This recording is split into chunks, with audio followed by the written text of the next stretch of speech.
भगवान, ये बच्चे भी ना दिन भर खेलते रहते हैं। चलो चलो सो जाओ। मनसा गांव में एक लोहार राम गोपाल रहता था। उसका एक भरा पूरा परिवार था, जिसका लालन पालन करने के लिए उसे कई बार दिन रात काम करना पड़ता था। रोज की तरह आज भी काम पर जाने से पहले राम गोपाल ने अपना खाने का डिब्बा बांधने के लिए अपनी पत्नी से कहा। पत्नी जब डिब्बा लेकर आई तो राम गोपाल ने कहा, मुझे आ जाने में देर हो जाएगी, शायद मैं रात को ही आऊं। इतना कहकर राम गोपाल अपने काम पर निकल गया।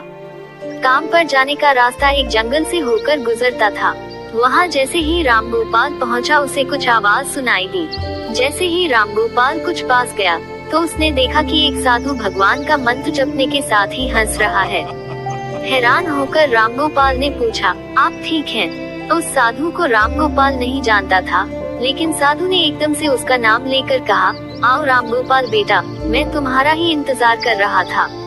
मैं भूखा हूँ, मुझे अपने खाने के डिब्बे से कुछ खिला दो। बाबा से अपना नाम सुनकर राम गोपाल हैरान था, लेकिन उसने कोई सवाल नहीं किया और सीधा अपना खाने का डिब्बा निकालकर उन्हें दे दिया। देखते ही देखते बाबा ने राम गोपाल का सारा खाना खा लिया।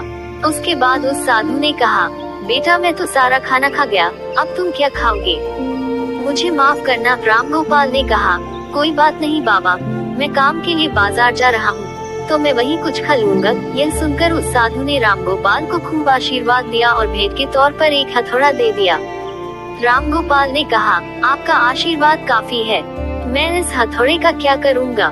इसे आप ही रखिए। साधु ने जवाब देते हुए कहा, बेटा यह मामूली हथौड़ा नहीं है, यह जादुई हथौड़ा है जो मेरे गुरु ने मुझे दिया था और अब मैं तुझे दे रहा हूँ, क्योंकि तुम्हारा दिल साफ है।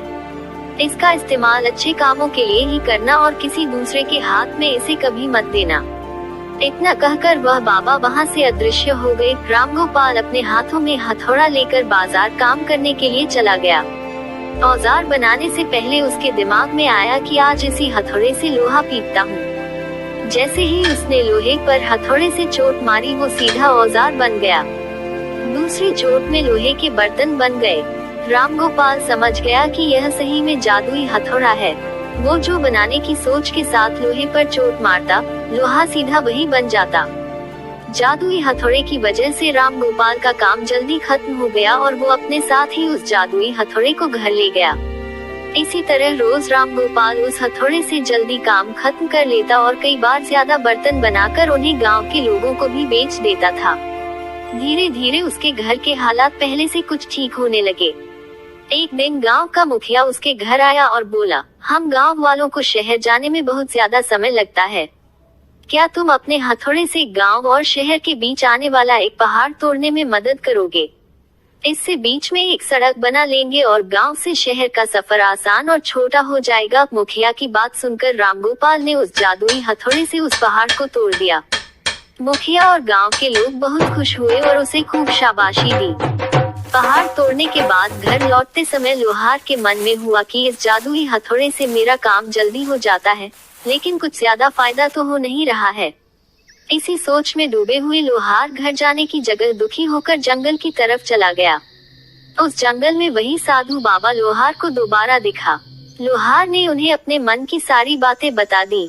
साधु ने कहा, इसका उपयोग सिर्फ औजार और बर्तन बनाने व पहाड़ तोड़ने तक सीमित नहीं है, इससे तुम अपने मन का कुछ भी बना सकते हो और किसी भी कठिन चीज को आसानी से तोड़ सकते हो। राम गोपाल ने अच्छे से साधु बाबा से उस जादुई हथौड़े को इस्तेमाल करने का तरीका सीखा।